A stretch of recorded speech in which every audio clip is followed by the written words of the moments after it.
Hey guys, welcome back. So I know in the previous video I said we'd be going over array lists and hash maps and all that good stuff, but I think we're going to hold that off for one more section until we finish up with interfaces. Okay, so what is an interface? An interface, it's like a class, but I'll show you actually. My interface. An interface, it's like a class. We define it the same way, except we use this interface keyword here. We use the keyword before we declare the name of the interface. In an interface, you can only store method headers. So what that means is you can only store this, for example. So we declare our interface using only method headers. So we can say this is a method header. And the method header, it looks exactly the same as any normal method, you know. It's going to have our return type here. It's going to have the access level over here. It's going to have the parameters inside of the parentheses. But at the end, instead of providing these brackets, we just provide a semicolon. So why would we ever use an interface? Like, what benefit does this provide us? Because clearly we're not able to provide any definitions inside of our method, so it seems pretty useless.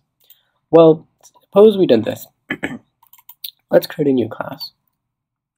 Let's call this class animal.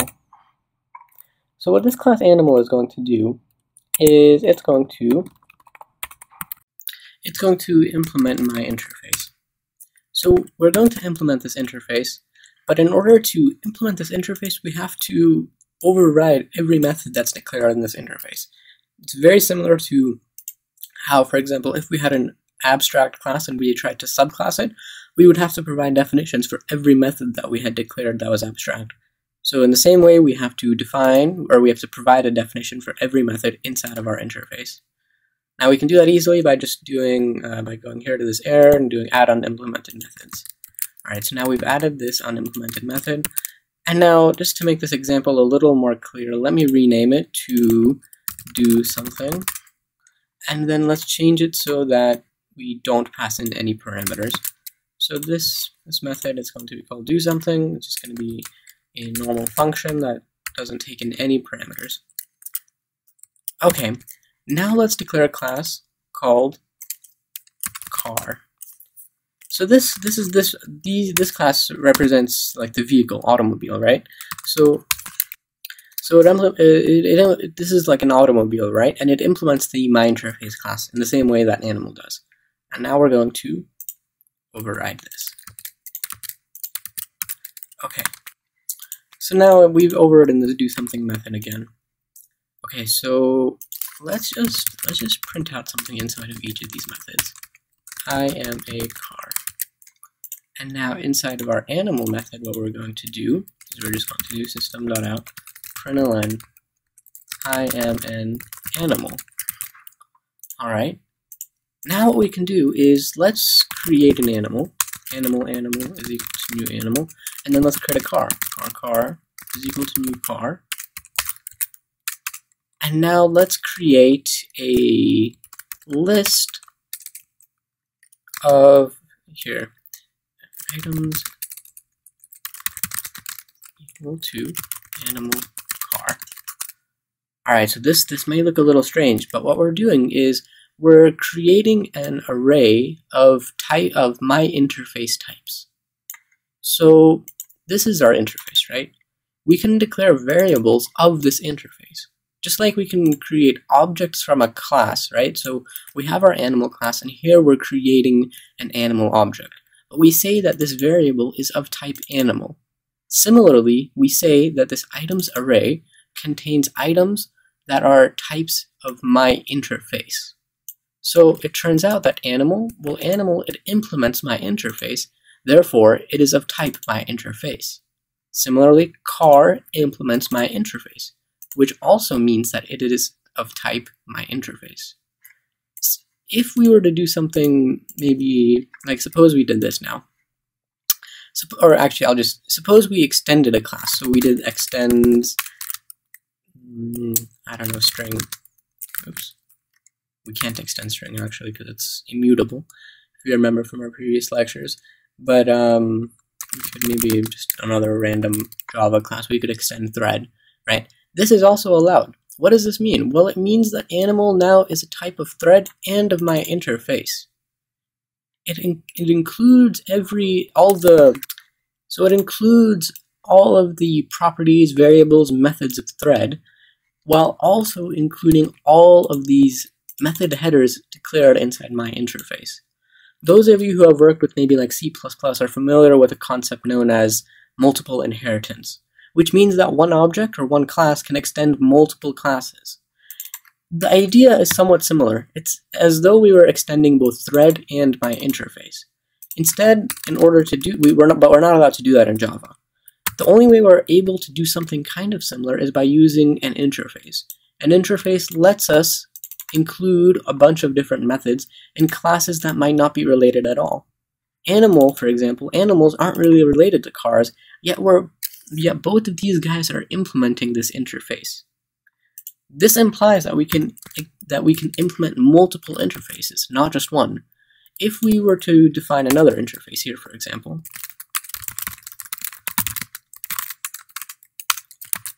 if we were to, okay,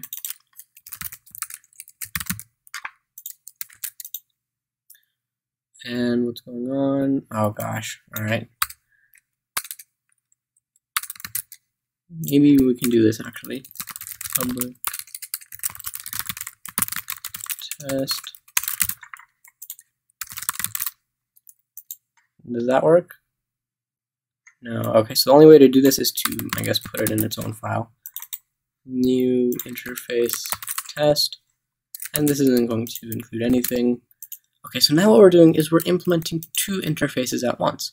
What this means is that we have to override every method that's inside my interface, as well as every method that's inside test. Void test. See, so now we get a compiler error, and now we have to add the unimplemented method, and there we go. Okay, so now, still though, you might be wondering, like, why is this useful at all? This seems theoretical, abstract, not very useful at all. Well, this is useful because now we can do this. My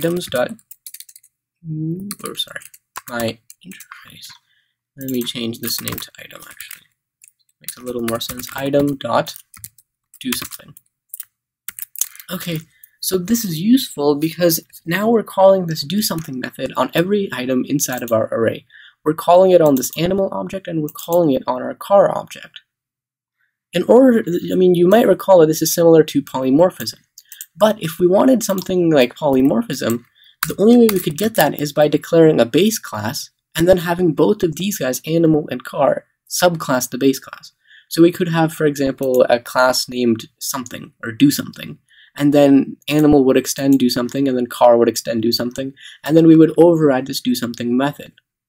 The problem is, if we were to do that, how would we subclass?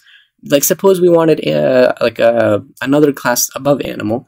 Suppose we wanted like a species or something, a species class.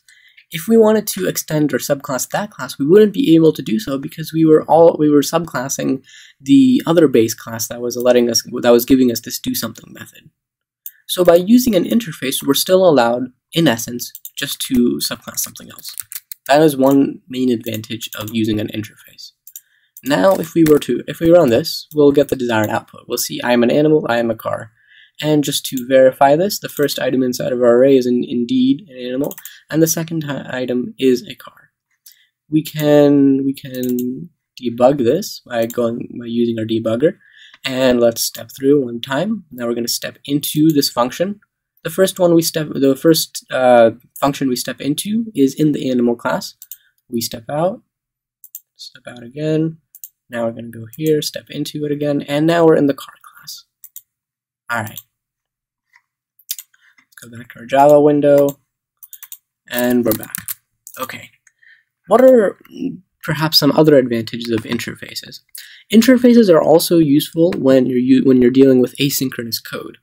So we're going to get to that in a few. It's actually going to take us a while, but we're going to get there eventually. We're going to work with threads and basically doing multiple stuff at one time in your program. So whenever we write a program for example, we're doing everything linearly.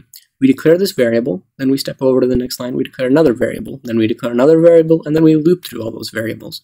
But suppose we declared a variable, and then this spawned another process, something, or just spawned something else. Then we would step over to this line right here where we would declare this car variable, but our other process is doing something completely separate. Maybe it's fetching stuff from the intranet, or maybe it's generating an image we can use later on in our program.